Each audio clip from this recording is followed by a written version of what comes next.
Hello guys, welcome to Competitive Guide YouTube channel. So ಈ ಚಾನಲ್ನ main ಉದ್ದೇಶ ಏನಂದರೆ ಕರ್ನಾಟಕದಲ್ಲಿರುವಂತಹ ಎಲ್ಲ ಸ್ಟೂಡೆಂಟ್ಸ್ನ ಸೆಂಟ್ರಲ್ ಎಕ್ಸಾಮ್ಸ್ಗೆ ಯಾವ ರೀತಿಯಾಗಿ ಪ್ರಿಪೇರ್ ಆಗಬೇಕು ಅನ್ನೋದನ್ನು ಹೇಳ್ಕೊಡೋದು. ನಿಮ್ಗೆ ಈಗಾಗಲೇ ಗೊತ್ತು ಯಾವ ರೀತಿ ಎಲ್ಲ ಆಗ್ತಿದೆ ಅಂತಂದೇಳಿ. ಸ್ಟೇಟ್ ಎಕ್ಸಾಮ್ಸ್ ಯಾವಾಗ ಆಗ್ತಿದ್ದಾವೆ, ಯಾವಾಗ ರಿಸಲ್ಟ್ ಬರ್ತಿದ್ದಾವೆ, ಯಾವ ಆರ್ಡರ್ ಕಾಪಿಗೆ ಬರ್ತಿದ್ದಾವೆ, ನಿಮಗೆಲ್ಲನೂ ಗೊತ್ತು. ಸೊ ಅದ್ರ ಬಗ್ಗೆ ಇನ್ಫಾರ್ಮೇಷನ್ ಕೊಡೋದಕ್ಕಿಂತ ನಾನು ಈ ಸೆಂಟ್ರಲ್ ಎಕ್ಸಾಮ್ಸ್ ಬಗ್ಗೆ ಯಾವ ರೀತಿಯಾಗಿ ನಿಮಗೆ ಪ್ರಿಪೇರ್ ಆಗಬೇಕು, ಯಾವ್ಯಾವ ಸಬ್ಜೆಕ್ಟ್ಸ್ ಇರ್ತವೆ and some subjects explanations and some subjects courses ನಾನು ಈ ಯೂಟ್ಯೂಬ್ ಚಾನಲ್ ಏನಂದರೆ ಕಂಪ್ಲೀಟ್ ಮಾಡ್ತೀನಿ. The main focus is making the Karnataka students to focus on the central exams. And main focus ಯಾವ್ಯಾವ ಎಕ್ಸಾಮ್ ಅಂದರೆ SSC ಸ್ಟಾಫ್ ಸೆಲೆಕ್ಷನ್ ಕಮಿಷನಲ್ಲಿ ಬರುವಂತಹ ಎಲ್ಲ exams like CGL, CHSL, ZD, MTS ಇವೆಲ್ಲ ಎಕ್ಸಾಮ್ಸ್. ಆ್ಯಂಡ್ ರೈಲ್ವೆಯಲ್ಲಿ mainly NTPC, graduate and under graduate ಮತ್ತು group D exams ಇವೆಲ್ಲ. ಅದಾದಮೇಲೆ IBPS banking ಎಕ್ಸಾಮ್ಸಲ್ಲಿ IBPS PO, SBI PO, RRB PO, RRB clerk, IBPS clerk, SBI clerk and also some of the insurance exams. ಇವೆಲ್ಲ ಎಕ್ಸಾಮ್ಸ್ಗಳ ಬಗ್ಗೆ ಇನ್ಫಾರ್ಮೇಷನ್ನು and also I will give you certain video topics regarding certain subjects will come to know in upcoming days. So let's come to main topic. Last 10 ಡೇಸ್ನಲ್ಲಿ ಯಾವ ರೀತಿಯಾಗಿ prepare ಆಗಬೇಕಪ್ಪ RRB NTPC ಈಗ last 10 days ಇದೆ ಅಲ್ಲ. So before that ಒಂದು ಸಾರಿ ನಿಮಗೆ ಯಾವ ರೀತಿಯಾಗಿ ಒಂದು ಸ್ವಲ್ಪ ಅನಲೈಸ್ ಮಾಡಿ ಹೇಳ್ಬಿಡ್ತೀನಿ ನೋಡಿ. ಇಲ್ಲಿ ಹೋದ ವರ್ಷದ ವೇಕೆನ್ಸಿ ನೋಡ್ಬೋದು ನೀವು. ಹೋದ ವರ್ಷದ ವೇಕೆನ್ಸಿ ನೋಡಿ ಇಲ್ಲಿ. ದಿಸ್ ಇಸ್ 2024 ಆ್ಯಂಡ್ 25 ಓಕೆನಾ. ಎಸ್. ಸೊ ವೇಕೆನ್ಸಿ ನೋಡಿ 496 ಇದ್ದಾವೆ. 496 ಇದ್ದಾವೆ vacancies and 206 general. So 496 vacancy ಇದ್ದಾಗ ಕಟ್ ಆಫ್ ನೋಡಿ ಇಲ್ಲಿ 76, 72, 67, 68. This is the cut off. Nearly 500 vacancies. ಅವಾಗ ಕಟ್ ಆಫ್ ಎಷ್ಟು? 76/100 and this is the cut off. And ಈ ವರ್ಷ ನೀವು ಎಷ್ಟು ಟಾರ್ಗೆಟ್ ಮಾಡಬೇಕಪ್ಪ? ಸೊ ಈ ವರ್ಷದ ವೇಕೆನ್ಸಿ ನೋಡಿ ಇಲ್ಲಿ ನಿಮಗೆ ತಿಳಿಯುತ್ತೆ. 241. ಅಲ್ಲಿ ಎಷ್ಟಿದ್ವು? 496. 496 to 241. ನಿಯರ್ಲಿ ಆಫ್ ಇದ್ದಾವೆ ವೇಕೆನ್ಸೀಸ್. ಸೊ ನೀವು 76 ಹೋದ ವರ್ಷನೇ 100ಗಿದ್ದರೆ ಈ ವರ್ಷ ಎಷ್ಟಿರುತ್ತೆ? ಸೊ ನೀವೇ ನನ್ನ ಕೇಳಿದರೆ ಮಿನಿಮಮ್ 80+ ರಾ ಸ್ಕೋರ್ ಇರಬೇಕು. This is raw score. ನಿಮಗೆ ಗೊತ್ತಿದೆ ಅನ್ಕೊತಿದ್ದೀನಿ, but okay, I will explain here. This is not a raw score, normalise score. ಅಂದರೆ ನೀವು ಎಕ್ಸಾಮಲ್ಲಿ ಎಷ್ಟು ಸ್ಕೋರ್ ತಗೊಂಡಿರ್ತೀರೋ ನೋಡು, ಆ ಸ್ಕೋರ್ ಅಲ್ಲ ಇದು. ಈಗ ನಾನು ಒಂದು ಎಕ್ಸಾಮ್ ಕೊಡ್ತೀನಿ. ಹೋದ ವರ್ಷ ಎಕ್ಸಾಮ್ ನಡೆದ್ರಲ್ಲಿ ಒಂದು ವೇಕೆನ್ಸಿ ಅಲ್ಲ, ಒಂದು ಶಿಫ್ಟಲ್ಲಿ, ಅಂದರೆ ನಿಮಗೆ ಗೊತ್ತಿದೆಯಲ್ಲ RRB NTPC ಎಕ್ಸಾಮ್ ಮಲ್ಟಿಪಲ್ ಶಿಫ್ಟಲ್ಲಿ ನಡೆಯುತ್ತೆ, ಯಾಕಂದರೆ ಭಾಳ ಜನ ಎಕ್ಸಾಮ್ಗೆ ಹಾಕಿರ್ತಾರೆ. ಸೊ ಒಂದು ಶಿಫ್ಟಲ್ಲಿ ಮೀನ್ಸ್ ಟಫೆಸ್ಟ್ ಶಿಫ್ಟಲ್ಲಿ ಐ ಥಿಂಕ್ 10+, ನಿಯರ್ಲಿ 10 ಮಾರ್ಕ್ಸ್ವರೆಗೂ ನಾರ್ಮಲೈಸ್ಡ್ ಆಗಿತ್ತು. ಅಂದರೆ ಅವ್ರು 66 ತೆಗೆದ್ರೆ ಅವರಿಗೆ 76 ಮಾರ್ಕ್ಸ್ ಬಂದಂಗೆ. ಅರ್ಥ ಆಯ್ತಾ? ಬಟ್ ಈಸಿ ಶಿಫ್ಟಿಯಲ್ಲಿ ಸೇಮ್ 76 ತೆಗೆದ್ರೆ 76. ಸೊ ನಾರ್ಮಲೈಸ್ಡ್ ಇದು ಸ್ಕೋರು, ಬಟ್ ಈಸಿ ಬಂದಲ್ಲಿ 76 ಆರಾಮಾಗಿ ಬರ್ತವೆ. ಸೊ ನೀವು ಯಾವ ರೀತಿ, ಸೊ ಟಾರ್ಗೆಟ್ ಸ್ಕೋರ್ ನಾನು ಹೇಳ್ತಿದ್ದೀನಲ್ಲ, ಟಾರ್ಗೆಟ್ ಸ್ಕೋರ್ ಅಷ್ಟೇ 80+ ರಾ ಸ್ಕೋರ್ ಇರಬೇಕು. ಆ್ಯಂಡ್ ಮೇನ್ಲಿ ನಿಮ್ಗೆ ಇನ್ನೊಂದು ಡಿಫ್ರೆನ್ಸ್ ಇರಬೇಕಂತೆ, ನಾನು ಈ RRB NTPC ಬ್ಯಾಂಗ್ಳೂರ್ ಝೋನ್ ಇದೆಯಲ್ಲ ಎಕ್ಸಾಮ್, ಇಲ್ಲಿ ಓನ್ಲಿ ಕರ್ನಾಟಕ ಸ್ಟೂಡೆಂಟೇ ಬರೆಯುತ್ತಾರೆ ಅಂತಂದೇಳಿ ನೀವೆಲ್ಲ ಅನ್ಕೊಂಡ್ಕೊಳ್ಬಾರ್ದು. Because you will not understand what is the competition in prelims exam, but you will definitely understand the competition in mains exam. ಯಾಕಂದರೆ ಪ್ರಿಲಿಮ್ಸಲ್ಲಿ ನಿಮಗೆ ಗೊತ್ತಾಗಲ್ಲ, ಮಿಕ್ಸು ಬರೆಯುತ್ತಿರ್ತಾರೆ ಝೋನ್ ಅವರು ಎಕ್ಸಾಮ್ಸು, ಪ್ಲಸ್ ಬೇರೆ ಬೇರೆ ಝೋನ್ ಅವರು ಮಿಕ್ಸ್ ಬರೆದಿರ್ತಾರೆ. ಪ್ಲಸ್ ಇನ್ನೊಂದೇನೆಂದರೆ ನಂಬರ್ ಆಫ್ ಸ್ಟೂಡೆಂಟ್ಸ್ ಕರ್ನಾಟಕದವರೇ ಭಾಳ ಇರ್ತಾರೆ. ಸೊ ಕರ್ನಾಟಕದವ್ರು ಬರೀತಾರೆ ಅಂತಂದೇಳಿ ನೀವು ಬರೀತೀರಾ. ಬಟ್ ಮೇನ್ಸಲ್ಲಿ ನಿಮಗೆ ಗೊತ್ತಾಗುತ್ತೆ number of selected prelim students ಐತಲ್ಲ, ನಾರ್ತ್ ಇಂಡಿಯನ್ ಸ್ಟೂಡೆಂಟ್ಸ್ ಭಾಳ ಇರ್ತಾರೆ. ವೈ? ಎದಕ್ಕಪ್ಪ ನಾರ್ತ್ ಇಂಡಿಯನ್ ಸ್ಟೂಡೆಂಟ್ಸ್ ಅಲ್ಲಿದ್ದರೆ ಎದಕ್ಕೆ ಬಂದು ಇಲ್ಲಿ ಯಾಕೆ ಅವ್ರು ಕಾಂಪಿಟೇಷನ್ ಮಾಡ್ತಾರೆ ಅಂತದಂದರೆ, ನೀವೇನಾದರೂ ಆಲ್ ಝೋನ್ಸು ಕಟ್ ಆಫ್ ನೋಡಿದ್ರೆ ಹೋದ ವರ್ಷ ಬ್ಯಾಂಗ್ಳೂರ್ ಝೋನ್ ಇದೆಯಲ್ಲ, ಭಾಳ ಅಂದರೆ ಭಾಳ ಕಡಿಮೆ ಬರುತ್ತೆ. ದಿಸ್ ಇಸ್ ಲೈಕ್ ಬಾಟಮಿಂದ ಫಸ್ಟ್ ಅಥವಾ ಸೆಕೆಂಡಲ್ಲಿ ಇರ್ತೀವಿ ನಾವು, ಭಾಳ ಕಡಿಮೆ ಕಟ್ ಆಫ್ ಆಗುತ್ತೆ. ಸೊ ಈಸಿ ಸೆಲೆಕ್ಷನ್ ಅವರಿಗೆ ಇದು, easy selection for north students. ಅದಕ್ಕೆ ಏನಂದರೆ ಇಲ್ಲಿ ಅಪ್ಲೈ ಮಾಡ್ತಾರೆ. ಸೊ ನೀವು ಇವ್ರು ಕೂಡ ಕಾಂಪೀಟ್ ಮಾಡ್ಬೇಕಂದ್ರೆ ಚೆನ್ನಾಗಿ ಸ್ಕೋರ್ ಮಾಡಲೇಬೇಕು. ಆ್ಯಂಡ್ ಮೇನ್ ಸ್ಕೋರ್ ನೀವು ಯಾವುದರಲ್ಲಿ ಮಾಡಬೇಕಪ್ಪ ನನ್ನ ಕೇಳಿದ್ರೆ ಮ್ಯಾಥಮೆಟಿಕ್ಸ್ ಆ್ಯಂಡ್ ರೀಸನಿಂಗ್ ಇವು ಭಾಳ ಇಂಪಾರ್ಟೆಂಟ್.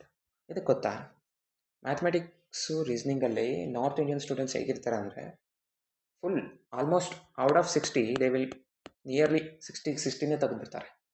ಗೊತ್ತಾಯ್ತಾ? ಆ ಥರ ಕ್ಯಾಂಡಿಡೇಟ್ಸ್ ಅವರು. ಸೊ ನೀವು ನನ್ನ ಕೇಳಿದ್ರೆ 55 ತೆಗಿಲೇಬೇಕು.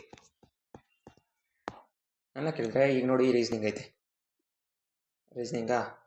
ರೀಸನಿಂಗಲ್ಲಿ ಈಸಿ ಇರ್ತಾವೆ ಕಾನ್ಸೆಪ್ಟು, 30/30 ಇರಲೇಬೇಕು. Okay, analytical reasoning or critical reasoning ಬಂದಲ್ಲಿ 1 ಮಾರ್ಕ್ಸ್ ಹೋದರೆ ಓಕೆ ಟಫ್ ಇದ್ದರೆ. ಬಟ್ ನನ್ನ ಕೇಳಿದ್ರೆ ಇದರೊಳಗಡೆ ನಿಮ್ಮದು 28-27 ಬಂದರೆ that is the biggest crime in reasoning. What you are doing. And quant or maths what you call, ಇದರಲ್ಲಿ 28+ ಬೇಕು. ಯಾಕಂದರೆ ಬೇಕೇ ಬೇಕು. ಇದಕ್ಕಂದರೆ ಈಸಿ ಇರ್ತಾವೆ ಕ್ವಶನ್ಸ್ ಒಂದನೇದು. ಇನ್ನೂ ಒಂದು ಅಕಾರ್ಡಿಂಗ್ ಟು ಕಾಂಪಿಟೇಷನ್ ಅಷ್ಟು ಬೇಕೇ ಬೇಕು ಮಾರ್ಕ್ಸ್ ನೀವು ಪಾಸ್ ಆಗಬೇಕಂದ್ರೆ. ಸೊ ಅದಕ್ಕೆ I will tell you about these another subjects in detail. Try to qualify all the posts. ಒಂದನೇದು ಈಗ ನೋಡಿ, ನಾನು ಹೇಳಿದೆ ನಿಮಗೆ ಇಲ್ಲಿ ಒಂದು ತೋರಿಸ್ತೀನಿ.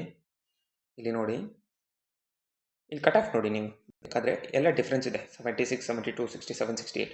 ಅಂದರೆ ಈ ಪೋಸ್ಟ್ ನಂಬರ್ಸ್ಗೆ 1, 2, 3, 4 ಇಲ್ಲಿದ್ದಾವಲ್ಲ, ಈ ಪೋಸ್ಟ್ ನಂಬರ್ಸ್ಗೆ ಕಟ್ ಆಫ್ ನೋಡಿ ಈ ಥರ ಡಿಫ್ರೆನ್ಸ್ ಇದೆ.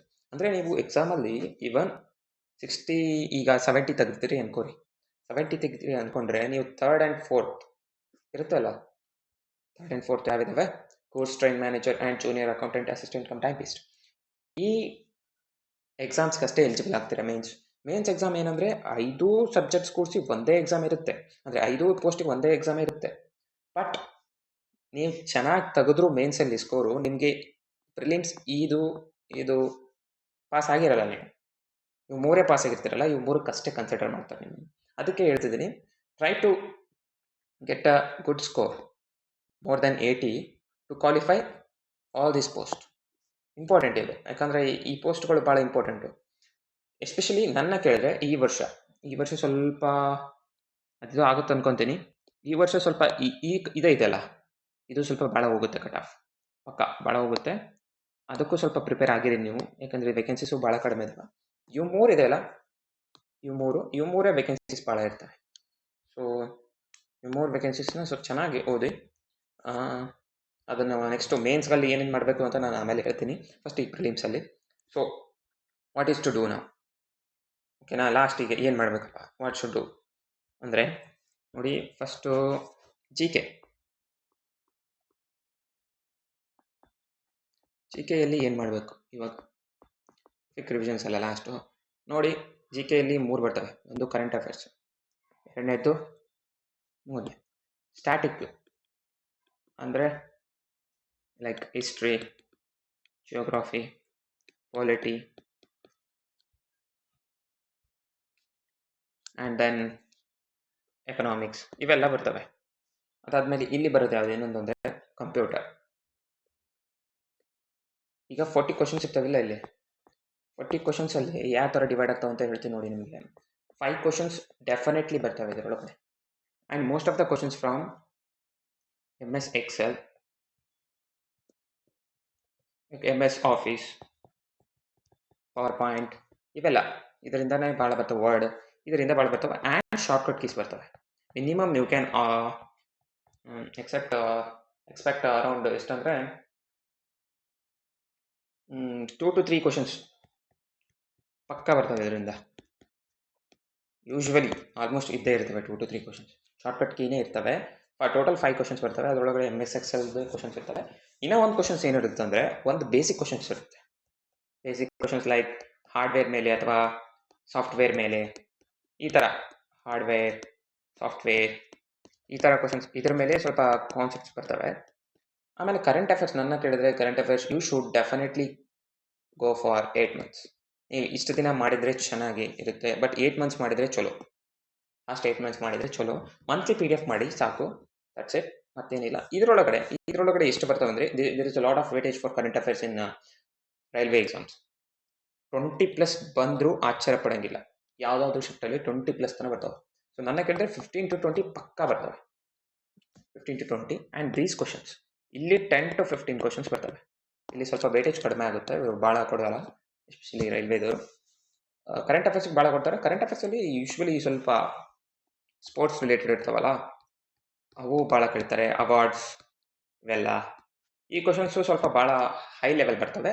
And most of the questions ಇವೇ ಇರ್ತವೆ. ಅಂದರೆ you can see those questions in every shift, ಪಕ್ಕ ಬಂದೇ ಬರ್ತವೆ.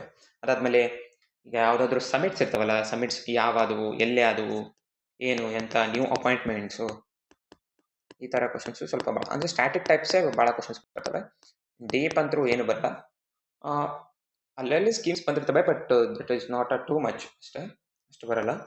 ಈಗ ನೆಕ್ಸ್ಟು ನಾನೇನು ಮಾಡಿಸ್ತೀನಪ್ಪ ಅಂದರೆ ನಿಮಗೆ last 10 days quick PYQ revisions, mainly for maths and reasoning. Maths ನಾನು ನಿಮಗೆ PYQ ಯಾವ್ಯಾವ ರೀತಿ ಅಂದರೆ ಒಂದು ಸ್ಮಾಲ್ ವೀಡಿಯೋಸ್ ಅಪ್ಲೋಡ್ ಮಾಡ್ತೀನಿ. 15 to 20 minutes ವೀಡಿಯೋಸ್ ಇರ್ತವೆ. ಜಸ್ಟ್ ನೀವು ಊಟ ಮಾಡುವಾಗಾದರೂ ಅಥವಾ ಫ್ರೀ ಆಗಾದರೂ ಅಥವಾ GK ಓದಿ ಭಾಳ ಹೆಕ್ಟಿಕ್ ಆಗಿರುತ್ತಲ್ಲ, ಆವಾಗ just you can watch the videos in 2x also. Small concept videos ಮಾರ್ನಿಂಗಲ್ಲಿ ನಿಮಗೆ ಸ್ಮಾಲ್ ಕಾನ್ಸೆಪ್ಟ್ ವೀಡಿಯೋಸ್ ಬರ್ತವೆ. ಅಂದರೆ ಯಾವ ರೀತಿ ಅಂದರೆ you can see a lot of chances of these concepts come in exam and only prelims ಲೆವೆಲ್ಗಿರುತ್ತೆ. ಯಾಕಂದರೆ last 10 days strategy ಇರುತ್ತಲ್ಲ, ಸೊ ನಾನು ಯಾವ ಪ್ರಿಲಿಮ್ಸ್ ಈಸಿಯಾಗಿ ಹೆಂಗೆ ಕ್ರ್ಯಾಕ್ ಮಾಡ್ಬೋದು ಅನ್ನೋದನ್ನು ಹೇಳ್ತೀನಿ. So mainly these 2 subjects only. GK ಯಾಕಂದರೆ ನೀವು ಓದಲೇಬೇಕು ಅದನ್ನ.